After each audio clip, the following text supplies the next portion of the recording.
Olá, meus irmãos, cumprimento a todos com a paz do Senhor. Aqui quem fala é a Sheila, e no áudio de hoje eu quero falar por que oro, Sheila, e não vejo nada acontecer. Essa é uma das perguntas que mais me fazem, sabe? E a primeira coisa que sempre vem à mente quando eu ouço essa pergunta é que talvez nós estamos tão concentrados na dor, no luto, na perda, que a gente não está conseguindo perceber nada ao nosso redor realmente das coisas que estão acontecendo. Porque lá em Eclesiastes diz, né, enquanto a vida há esperança. Diz também na palavra do Senhor que céus e terras passarão, mas as promessas, a palavra do Senhor não passará. Alguém já viu o céu passar? Ou a terra passar?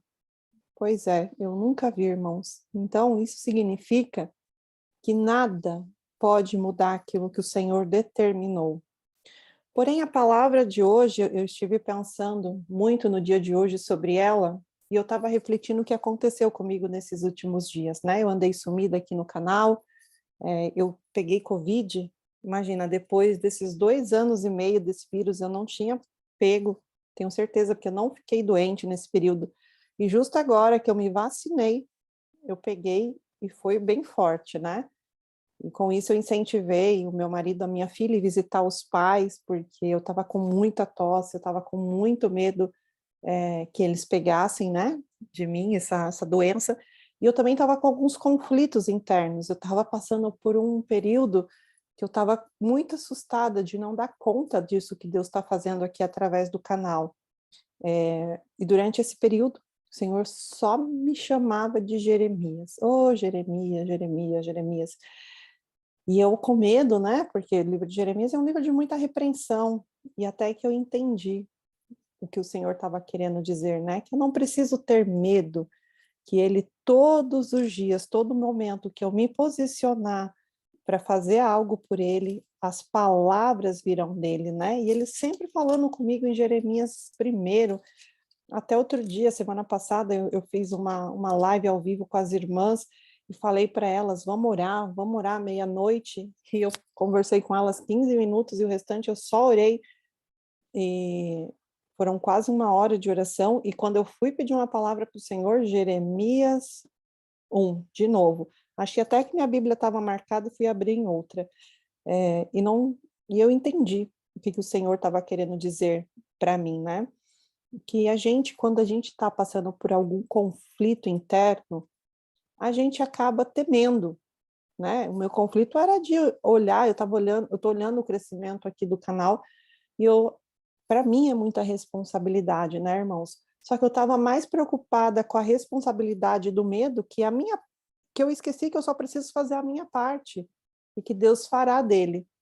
E é isso que eu quero explicar para os irmãos. Parece um exemplo bobo, mas no contexto eu acredito que vai trazer sentido, né? Porque foi através desse conflito meu que eu cheguei até a palavra de hoje, né? Irmãos, quando estamos no deserto, a gente não precisa ver nada acontecendo, a gente só precisa acreditar que algo está acontecendo. E por que que eu digo isso? Porque algumas vezes o Senhor, para edificar a nossa fé, vai nos permitir ver. Outras vezes ele vai pedir para a gente apenas confiar. E algumas outras vezes ele vai até responder algumas orações para dizer para a gente que estamos no caminho certo. Tem pessoas que dizem assim, Sheila, Deus está em silêncio, por que Deus não fala? Tem muitas coisas por qual Deus pode não estar falando, né? Ou ele está falando demais e a gente já se acostumou e não está percebendo, né? Através da palavra, do louvor. Ou nós estamos no caminho errado e Deus para de falar também. Eu vou trazer uma palavra dessa aqui para os irmãos. Porém, eu entendo que algumas vezes a gente não vai ouvir a voz de Deus fora do tempo. A gente só vai ouvir quando estivermos preparados. E a isso eu quero trazer a palavra de José para vocês, né? José do Egito, que foi governador. Para quem não conhece, está lá a partir de Gênesis 37, né? Ele era o menor dos seus irmãos. Ele tinha 17 anos quando começa a contar a história dele. Ele era muito amado pelo seu pai. Lá em Gênesis 37 fala Israel, mas o nome do pai original é Jacó, e Deus sempre vai mudar, tá, irmãos, o nosso nome. E eu vou falar aqui através um pouquinho dessa palavra para vocês entenderem o fundamento disso, né? E ele era muito invejado pelos seus irmãos, o seu pai o amava muito. E ele era filho da mulher que Jacó amava, né? Raquel, ela era estéril e o Senhor concebeu, depois de muitos anos, esse filho a ela. E depois deu Benjamim também, se eu não me engano o nome do outro irmão, e ela morreu, né, nesse parto. E acabou sendo os dois filhos mais queridos de Jacó.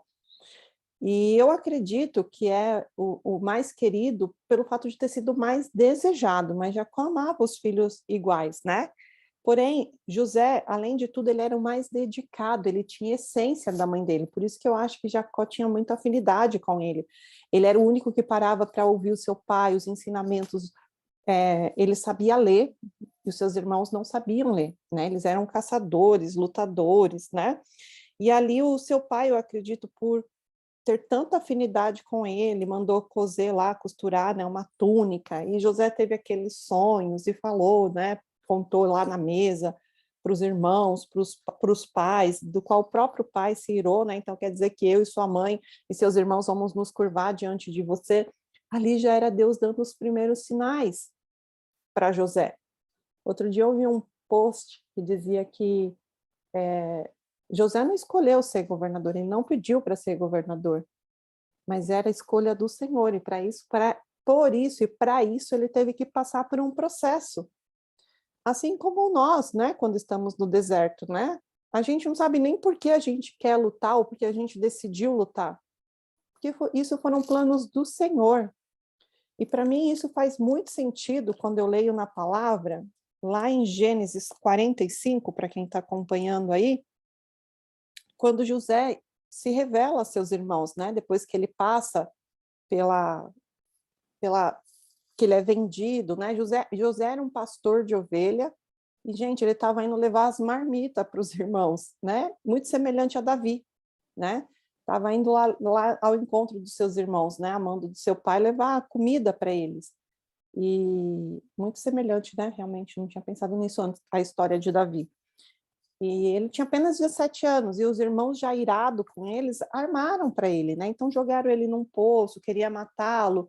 Aí o outro irmão, com medo da consequência, fala: não, melhor a gente vende para os mercadores. Aí vai, venderam ele também. Aí ele vai, anda pelo deserto. Aí chega lá, Potifar vê que era um rapaz, creio que a aparência dele já devia ser diferente, né? Unção de Deus, Deus já estava operando através dele, chama a atenção de Potifar, e ele Potifar leva ele para sua casa, e lá José já se torna ali, já cria o primeiro ministério, administrando a casa de Potifar, né? Antes de Deus nos colocar no muito, ele vai nos preparar no pouco, né? No pouquinho. Antes de eu atender mulheres, eu já estava até no deserto, eu já estava atendendo mulheres, acompanhando mulheres, escrevendo e-mails para elas enviarem para o marido as mensagens, ensinando a responder, ensinando a posicionar, e eu estava no deserto também, imagina vocês, né? Porque o Senhor, o que ele faz? Primeiro ele nos coloca no pouco para nos ensinar, e assim foi com José, né? Ele foi colocado ali na casa de Potifar e ele exerceu uma boa administração, só que vem os levantes enquanto a gente está tentando, né, exercer algo ali, né, para Deus. E foi tudo que aconteceu até que ele acabou numa prisão.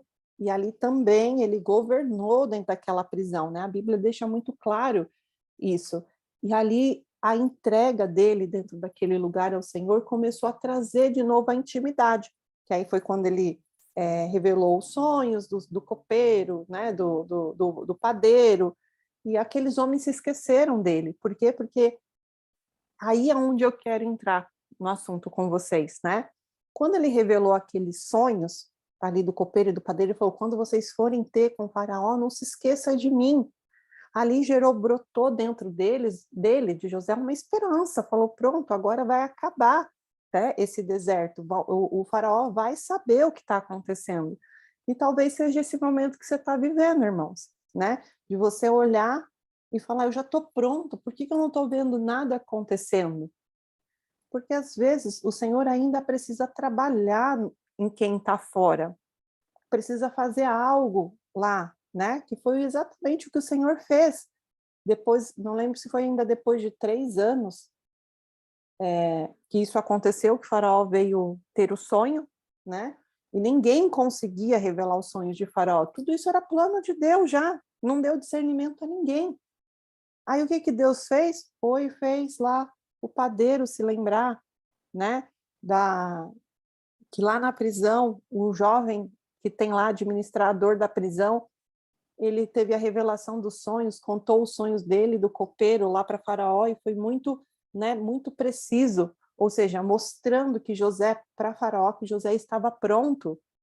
Vamos trazer a analogia aqui para o seu cônjuge, né, que está lá na bagaceira, lá no Egito, governando lá no Egito, vamos dizer assim, né, o senhor vai começar a incomodar, é aquele cônjuge que não consegue dormir à noite, que fala que sonha com a esposa, né, aí Deus vai e usa a boca de alguém, né, a gente não está nem esperando, meu marido usaram, alguém foi boca, para quem não sabe, meu marido foi até sequestrado, né, nessa época que eu já achava que eu estava pronta, vamos dizer assim, que foi quando eu descansei, ele foi até sequestrado e ali no cativeiro tem uma hora que ele conta, a gente tinha feito uma campanha na igreja e eles usavam, já tinha uns 2 meses que ele estava usando ainda uma aliancinha, era só para usar lá no dia da oração na igreja, mas ele continuou usando uma aliancinha, não sei se ele sentia falta de usar aliança, essa aliancinha dessa campanha que nós fizemos lá na igreja, e ele falou que ali naquele cativeiro, né, ele olhava aquela situação e ele percebia pelo ambiente que algumas pessoas não tinham saído vivas de lá, e aquilo angustiava ele, na mente dele, só estava ele e um guarda, né, um guarda lá, né, desses rapazes que fizeram isso com ele, guardando a porta, né, e ele ouvia a movimentação fora, mas dentro do cativeiro mesmo só estava ele e esse rapaz que guardou ele lá durante todo esse tempo, né? E ele fala que enquanto ele estava com os olhos abertos, ele estava sempre esperando o pior. E esse rapaz, observando ele tudo, e ele fala que ele olhava muitas vezes para aquela aliança e ele lembrava de mim, ele lembrava da nossa fé, ele lembrava o quanto eu cria num Deus que livrava, que guardava, e ele lembrava que eu orava o Salmo 91 por nós, pedindo a proteção de Deus. E ali, eu não lembro muito bem as palavras que ele fez, ele usou palavras para falar para o Senhor, né? Onde estava esse Deus que ele tinha feito aquela aliança, né? Ele não estava, naquela época, irmãos, ele ainda não estava liberto, não estava arrependido, tal. O arrependimento dele veio bem depois disso, né? Mas ele não estava, mas ele fez ali algo, uma prova com o Senhor, né? E ele fala que naquele momento ele caiu em sono, né? E o sono bateu depois de muitas horas ali, porque ele estava tão nervoso e ansioso que ele não conseguia dormir. E ele não sabe por quanto tempo ele cochilou, mas quando ele acordou, aquele rapaz que guardava a porta colocou uma Bíblia do lado dele. Naquele momento que ele abriu os olhos e viu a Bíblia ali do ladinho dele, ele tinha certeza que tinha sido aquela oração que ele tinha feito, né? Pedindo ao Senhor, né, fazendo prova de Deus, como dizendo, né, cadê aquele Deus que a Sheila sempre fala, cadê aquele Deus que ela sempre está orando, Salmo 91, cadê aquele Deus que ela taca olhinho ungido na minha cabeça, né? Ah, irmãos, eu fiz cada loucura, eu preciso trazer essas loucuras ainda aqui para vocês, né? E ali, quando ele declarou essas palavras, que ele caiu no sono profundo, quando ele acordou, que ele viu a Bíblia, ele entendeu perfeitamente que Deus tinha respondido à oração dele. E ele abriu em Salmos 91 e começou a declarar pela vida dele o Salmo 91, né? E aí ele fala, aí ele até conta assim para mim que na verdade, hoje em dia a gente já não fala mais desse episódio, nós comentamos só naqueles primeiros dias e quando ele quis falar, né? E naquele momento ele fala que ele lia 90, 91, 92, porque ele falava que era como um era para ele crer, o outro era para ele pedir proteção e o outro acalmava. Era mais ou menos isso que ele me dizia. Porém, depois daquilo, né, ele se apegou ainda mais àquela aliancinha da campanha que nós havíamos feito e ele foi liberto, né? Ele foi liberto e foi abandonado lá num lugar. E ali, quando ele foi abandonado, como ele não tinha meu contato, ninguém sabe mais o número de cor, né? Praticamente, ele pediu lá para... Ele entrou num comércio, pediu socorro, e essas pessoas entraram em contato primeiro com a empresa, porque era só entrar no site da empresa e pegar o telefone, e quando ele foi falar lá com quem atendeu ele, né? Ele pediu que, pelo amor de Deus, entrasse em contato comigo. Que ele precisava muito saber se nós estávamos bem, né? eu e a nossa filha. E foi tão sobrenatural, porque eu já estava começando a sentir falta dele, que ele nunca tinha ficado sem entrar em contato. Eu tinha certeza, pelo sentimento que eu estava, pela palavra que eu tinha tirado, que ele não estava com a Amy. E eu entrei no LinkedIn, que eu falei assim, meu Deus, eu preciso falar com alguém. E eu ia mandar mensagem para a diretora de RH da empresa, porque eu estava tentando ligar lá na empresa, que eu ia fazer um trote, na verdade. Eu ia ligar, na hora que caísse lá, eu ia pedir para falar com ele, na hora que caísse na mesa dele, eu ia desligar. Era só para eu ter certeza que ele estava bem, porque eu já estava preocupada. Só que os telefones da empresa estavam dando problema. Só que na hora que ele tentou ligar, já tinham arrumado o problema da empresa, só para vocês verem como é sobrenatural as coisas que acontecem. E ali, né, minto, irmãos, não tinha arrumado, não. Ele, até mesmo para a negociação dele, ele tinha lembrado, porque os telefones estavam dando problema na empresa, ele tinha lembrado de um e-mail, que no e-mail pessoal dele, ele tinha compartilhado um e-mail, desde o e-mail da empresa, e que lá tinha telefone da diretora de RH, e através disso que ele conseguiu se comunicar, os bandidos se comunicaram para pedir resgate, né? E ele, quando chegou no pet shopping lá, onde ele foi pedir socorro, ele fez a mesma coisa, e ligou para ela, e ele pediu para ela entrar em contato comigo, né? Ele precisava muito saber se a gente estava bem. E ela, sem ter o meu contato, porque o número que ele tinha, que tinha lá no arquivo dele, era desatualizado meu, e ela, na mesma hora, nós tivemos a mesma ideia, tanto eu quanto ela. Nós entramos no LinkedIn, eu mandei mensagem, oi, fulana, e ela, oi, Sheila, meu Deus, eu entrei aqui porque eu sabia que eu te tinha somente aqui no LinkedIn, que eu já não te tenho mais nem no Instagram, que eu já fui procurar, eu preciso do seu telefone. E eu mandei na hora, e ela me ligou imediatamente, ela falou, eu acredito que você não está sabendo, mas aconteceu isso com ele está bem, já está liberto, já estão indo lá buscar ele, tá? E ela falou que ele está muito preocupado, querendo saber se vocês estão bem, mas como ele está sem telefone, até o pessoal daqui que foi lá resgatar, advogados, diretores que foi lá por ele, até eles chegarem lá, a gente não vai ter como comunicar com ele, mas eu precisava saber se vocês estavam bem, se vocês receberam algum pedido de resgate, alguma coisa, né? E eu disse que não, porque não tinha acontecido nada com a gente. Ela falou, ele está bem, e a única coisa que ele pede é para falar com você. E eu falei, pelo amor de Deus, quando chegarem lá, põe ele para falar comigo, né? E assim foi. Quando chegou lá, um dos diretores já passou o telefone para ele ligar para mim, ele já ligou imediatamente, mesmo assim, ele só respondeu que estava bem para eles, mas queria ouvir nossa voz. E eu lembro que a única coisa que ele falou para mim, eu fui sequestrado, mas eu estou bem, não fizeram nada comigo, não se preocupa, a única coisa que eu quero saber é se eu posso ir para casa. Irmãos, quando ele falou isso para mim, meu Deus do céu, eu pulei de alegria, sabe? Assim, vocês não têm noção. Eu falava para minha pessoa de oração, acabou, o deserto acabou. Nada, gente, que nada. Ainda passei, viu? Muito tempo ainda, viu? Para ser sincera com vocês.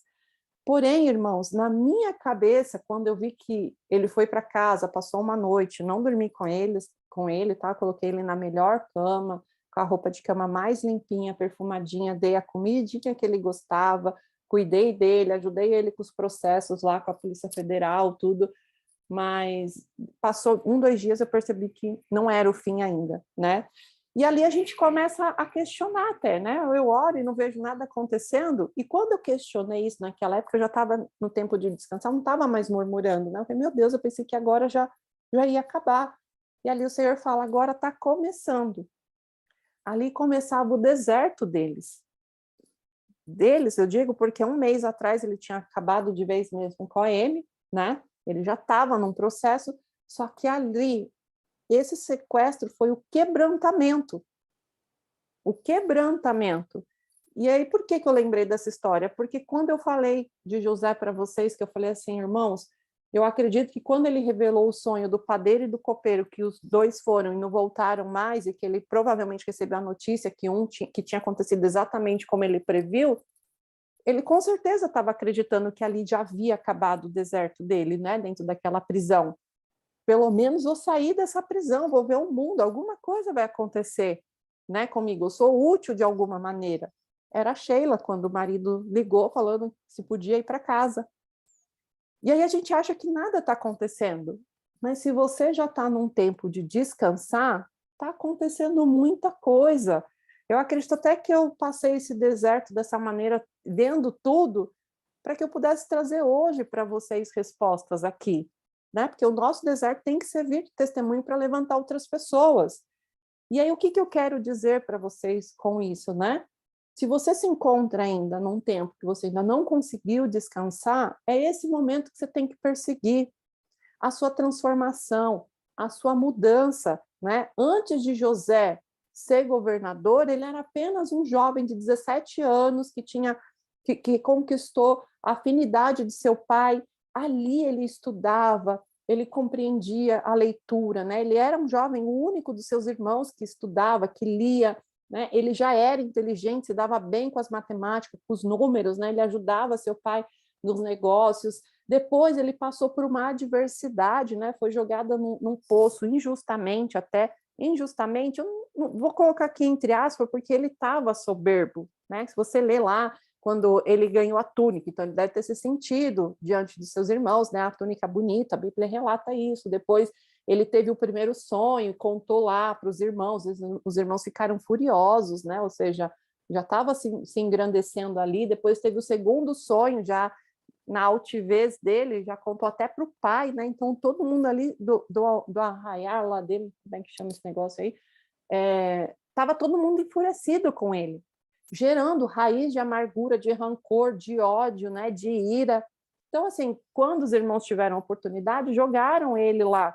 Quantas vezes nós, né, no nosso ego, no nosso orgulho, a gente afrontamos nossos cônjuges, né, a gente se sentimos melhores, né, ou seja, estou dando aqui alguns exemplos, cada um adapta a sua história, né, de vida. Mas o que eu quero trazer é isso, que ele passou por um processo, irmãos. O deserto, ele é um processo. Dentro dele, você desiste se você vai viver ou morrer. Sheila, o que é viver ou morrer? Você pode ficar só entregue esperando Deus mudar o seu cônjuge e não ver nada acontecendo, ou você pode tomar forças e falar assim, Deus, espera aí, eu já entendi, esse negócio aqui é para me mudar, aonde eu errei? Vou abrir um jejum, eu sempre falo para as meninas do acompanhamento, falo, gente, jejua, dentro do jejum vai vir levante. Sheila, como é que você tem tanta certeza disso? Porque nós estamos vivendo a Bíblia duplicada, atualizada do século 21. O que significa isso?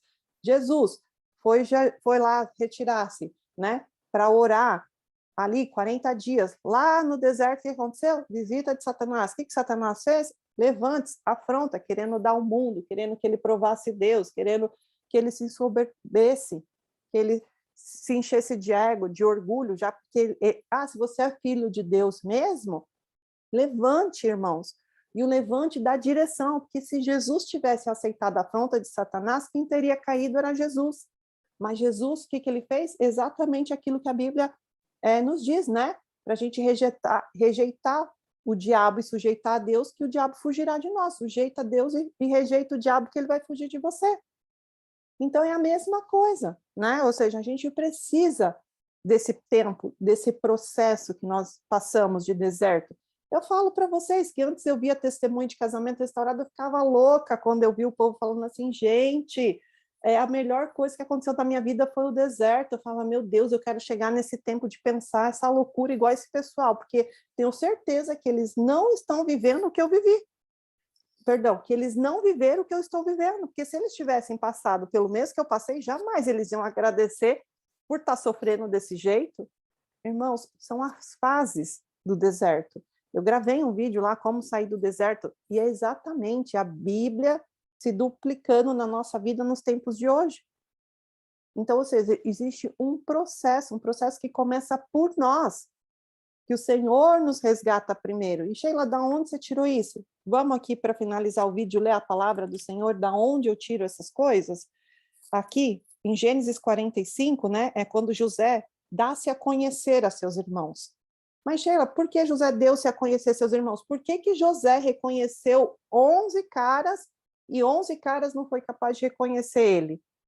Porque ele já estava vestido de túnicas, todo bonitão lá, se parecendo aos egípcios, né? Ele era o segundo homem, né? Esse faraó deu o anel dele para José e falou que É como se fosse o procurador, né, que a gente tem hoje, o procurador, você não assina lá dando legalidade para um advogado assinar por você, para alguém assinar alguma coisa por você. Faraó, o anel representava, José é meu procurador, o que ele falar, vocês têm que fazer. Assim foi a ordem de Faraó.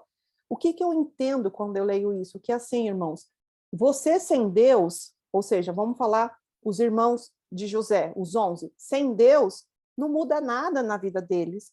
Por isso que quando José viu, reconheceu, porque continuava a mesma coisa, já havia passado 13 anos, porque a Bíblia relata que quando José foi, naquela época que começa a história de José, ele tinha 17 anos, mas quando ele foi colocado a governador, ele já estava com 30, então havia passado-se 13 anos, e ele olhou os irmãos e reconheceu os irmãos, não era 11, era só 10, né, porque o Benjamim tinha ficado com o pai. Ele olhou os 10 irmãos e ele reconheceu, porque a sua vida sem Deus, ela não vai mudar nada. Então, é aquela pessoa que fala assim, nossa, era melhor eu não ter conhecido a verdade, né? Porque aí eu não precisava lutar. Então, assim, se você não quer conhecer a Deus e não quer saber qual a vontade dele na sua vida não vai mudar em nada. Você vai viver esse deserto e outro, e outro, e outro. A Sheila, que viveu 2 desertos, né? E outro deserto, porque não conheci Deus, não vivi com Deus. Agora, José, dentro da vontade do Senhor, ele mudou completamente, não só a fisionomia de um rapazinho de 17 anos para um homem de 30, mas ele mudou as suas vestes, mudou a sua maneira de falar, mudou realmente todo o seu entorno. Já aquele menino que só tinha uma túnica, hoje já tinha todo um reino, né? Ele era o segundo, porque a sua vida com Deus é esse processo que Deus vai te tirar do nada e vai te colocar no muito, porque a Bíblia diz que para a gente ser fiel no pouco, porque no muito te colocareis. Só que o problema é que a gente fica olhando tanto para o problema que a gente esquece que isso é um processo que o Senhor vai fazer em minha vida e na vida do meu marido também. E quando tudo isso acabar, a gente vai ser outra pessoa, seremos outros em Deus. É aquilo que as pessoas falam, nossa, Sheila, eu falo, meus amigos falam, que não me reconhecem mais. Agora que eu sou psicoterapeuta, coach, elas até brincam, né? Ah, que agora você é coach, você age diferente da gente, né? Você já não quer mais ficar com a gente. Não é que eu não quero mais ficar com eles. Eu tive que me levantar de algumas mesas para eu poder me sentar na mesa do Senhor. Eu amo todos eles, mas eu percebi que eu preciso ser uma pessoa que vou estar sentada sempre com o Senhor. Sheila, do que você está falando?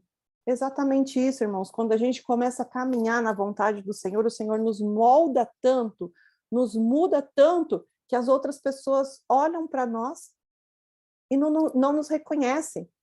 A transformação que nós vivemos é tamanha para melhor, tá, irmãos? Não é para pior, não. Que a gente não reconhece, mas eles continuam sendo os mesmos. Irmãos, pelo amor de Deus, não estou desmerecendo ninguém. Eu amo todo mundo que eu estou tentando citar aqui para vocês. Eu amo cada um deles como eles são. Quem mudou fui eu, porque eu tomei a decisão de viver a vontade do Senhor. Então, é olhar para mim hoje e ver mudança. Eu lembro um dia que eu perguntei para o Senhor, Senhor, como meu marido me vê? E eu abri aquela palavra das bodas de Canaã. Quando eu li da água para o vinho, que Jesus mudou, eu falei, meu marido me vê assim, que eu mudei da água para o vinho, eu só glorifiquei a Deus. Eu dei glória a Deus, eu falei, meu Deus, bendito seja o nome do Senhor, obrigada por esse deserto, obrigada, obrigada. Irmãos, eu agradeço tanto pela essa oportunidade que o Senhor me deu, tanto, tanto, que eu costumo falar, foi a melhor coisa que aconteceu na minha vida. E se você aceitar o processo, vai ser a melhor coisa que vai ter acontecido na sua vida. E vou te mostrar aqui na palavra do Senhor o porquê que você foi escolhido para lutar. Lá em Gênesis 45, a partir do 4, eu acredito, dá para ler? Deixa eu ver. Vou ler a partir do primeiro, porque só são alguns meses que eu vou ler, só até o 9, vai? Então, aqui diz assim, né? José se dá a conhecer a seus irmãos. Aí diz assim, então José, não se podendo conter diante de todos os que estavam com ele, bradou, fazei sair a todos da minha presença. E ninguém ficou com José, quando José se deu a conhecer a seus irmãos. E levantou a voz em choro, de maneira que os egípcios ouviam e também a casa de Faraó. Ou seja, aquele momento, esse momento aqui que José pede para as pessoas saírem, eram os servos dele, tá, irmãos? Não os irmãos, ele ficou só com os irmãos. E ele chorou tanto de colocar aquilo que estava preso dentro dele para fora, né, que se deu a ouvir. Será que ele estava feliz? Eu acredito que era um choro de liberação, de perdão, de libertação mesmo, né, ali, né? E disse aos seus irmãos, aqui a partir do 3, né? Eu sou José, vive ainda meu pai? E seus irmãos não lhe puderam responder, porque ficaram atemorizados perante ele. Para você ver que até esse momento eles ainda não acreditavam que podia ser José, né? De tanto que o Senhor havia mudado José. Aí no 4 diz, disse José a seus irmãos, agora chegai-vos a mim, e chegaram-se. Então disse, eu sou José, vosso irmão, a quem vendeste para o Egito. Agora, pois, não vos entristeçais, nem vos irriteis contra vós mesmo, por me haverdes vendido para aqui, porque para a conservação da vida, Deus me enviou adiante de vós. Ou seja, para vocês terem noção por que o Senhor trouxe vocês, nós primeiros, ao deserto, né? Porque eu me incluo, porque eu também passei pelo deserto. Nós primeiro, para a conservação da vida. Eu olho para trás e eu falo, gente, nem eu queria aquela Sheila. Quem dirá outra pessoa? Eu não suportava ficar na presença de ninguém. Não gostava mais de estar na presença das pessoas. Porque eu era muito chata, muito soberba. E eu descobri que eu não gostava de estar na minha própria presença. Era a Sheila chorando desesperada dentro de casa, com medo de viver sozinha. E por que eu tinha esse medo? Porque eu não suportava a minha própria presença. E aí o que acontece quando Deus me cura? Quando eu entro no tempo de descansar? Eu amo estar comigo mesmo. Eu descobri facetas de mim que eu não conhecia. Eu descobri coisas que eu sempre tive vontade de fazer e não fazia, porque tinha medo, que outras pessoas iam pensar de mim, como, por exemplo, ter um canal no YouTube. Não quis, irmãos, relutei muito. Mas hoje eu vejo o benefício que é. Quando eu vejo uma pessoa falar, poxa, Sheila, depois que eu comecei a ouvir os áudios, eu comecei a entender melhor. Eu vim aqui fazer um vídeo, eu fui desafiada a fazer um vídeo para ajudar uma pessoa. Esse foi o desafio de quando eu vim para cá. Mas como as coisas de Deus, irmãos, nada é pouco, né? Deus não sabe fazer nada pequeno. Então, assim, eu glorifico o Senhor por estar trazendo essa palavra dele para a vida de vocês e trazer ânimo, né? E trazer ânimo para a vida de vocês, porque aqui, José, se eu continuar lendo, vocês vão ver que José disse, né? Que Deus me enviou adiante de vós para conservar vossa sucessão na terra e para vos preservar a vida para um grande livramento. Está no 7. Aí o 8 diz, assim não foste vós que me enviaste para cá, e sim Deus, que me pôs por pai de Faraó e senhor de toda a sua casa, como governador de toda a terra do Egito. Apressai-vos, subi a meu pai e dize-lhe, assim manda dizer teu filho José, Deus me pôs por senhor em toda a terra do Egito. Desce a mim, não te demores. Assim vai ser, meus irmãos. O dia que chegar o tempo de Deus na vida de vocês, o deserto que vocês estão enfrentando, né? O deserto que nós enfrentamos, ele vai ter explicação, tudo aquilo. Tudo isso que vocês estão passando. Hoje eu olho cada fase do deserto, cada levante que eu passei, né? Era eu perguntando, Senhor, por que meu marido tem que ter outra mulher? Por que meu marido teve que ter outra mulher? Porque Deus estava me ensinando a amá-lo de coração. Olhar para ele, ver quanto ele era valoroso para mim, o quanto eu amava, porque eu não achava mais que amava ele antes do deserto. Eu estava repudiando, né? Ver o quanto ele era responsável, provedor, protetor, companheiro, sabe? Quanto ele era amoroso, carinhoso, o cuidado dele conosco, sabe? Eu lembro o taxista lá da empresa que levava ele para o aeroporto, essas coisas, quando ele precisava viajar, eu lembro o dia que a gente foi encontrar com ele foi em uma viagem a trabalho, a gente foi para lá encontrar com ele, e a nossa filha, e o taxista nos chamando as meninas dele, ele me chamava de as minhas meninas. Graças a Deus, estou chegando em casa, vou ver minhas meninas. Você vê o carinho e o cuidado que tinha por mim. Só que a gente vai caindo na rotina, no comodismo, a gente vai deixando de amar e valorizar. Então, o deserto, sim, é necessário. E as coisas estão acontecendo, sim. Talvez você, por estar tão focado na luta da restauração, só espera a restauração, não está vendo de onde o Senhor te tirou. E da onde o Senhor está te colocando. E onde o Senhor está te colocando. Aonde o Senhor está te colocando. Ou para onde o Senhor está te conduzindo. Passa a reconhecer as pequenas coisas. Eu no deserto, eu quebrei financeiramente, o Senhor me levantou, me abençoou, trocamos de apartamento, troquei de apartamento, né, sozinha ainda. Troquei de carro umas 2 vezes. Deus não deixou faltar nada. Nada, nada é nada. Não tinha, irmãos, era maná diário. Maná diário. Mas não faltava. Todo dia o Senhor provia. Eu lembro que teve uma época que eu, para economizar, quebrada financeiramente, não querendo pedir dinheiro para ele, eu lembro que eu fazia, era época de inverno, e eu fazia muita sopa. Sopa é barato. Minha filha odeia sopa, tadinha. Eu ficava com tanta dó e eu tentava fazer as que ela mais gostava. E eu tentava explicar para ela, falava, filha, vamos economizar essa semana que tá frio. E na próxima semana eu prometo fazer arroz, feijão, batata frita e bife para você que você gosta.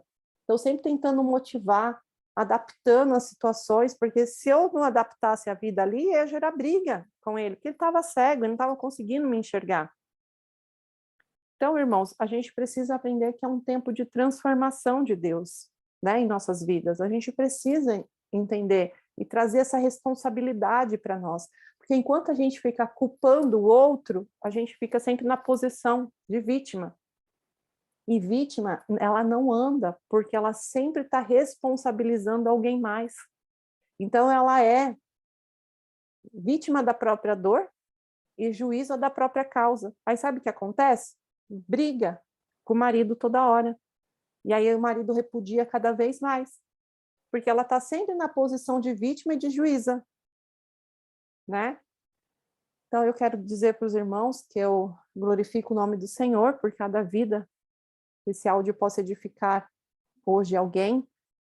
E pedir ao nosso bom Pai, em nome de Jesus, que abençoe a sua vida, a sua casa, a sua família, os seus filhos. Em nome de Jesus. Amém?